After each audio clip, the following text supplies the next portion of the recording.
Mga kababayan, hindi kaya nagtataka yung ICC na kung bakit pinadala ni Marcos dyan sa dahig at pinakulong si dating Pangulong Duterte.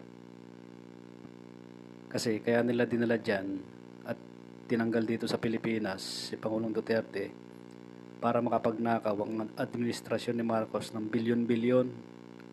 Dapat mamulat ang ICC dyan dahil nung panahon ni Pangulong Duterte ay wala man lang nabalitang korupsyon. Sigurado yan na hindi nila nabalita ang may korupsyon nung panahon ni Duterte. At ngayon, yung mga nangyayari kay Pangulong Duterte, gawa-gawa lang yan ng mga politiko na kalaban niya. Pamumulitika lang. Kaya dapat matauhan ng ICC dyan na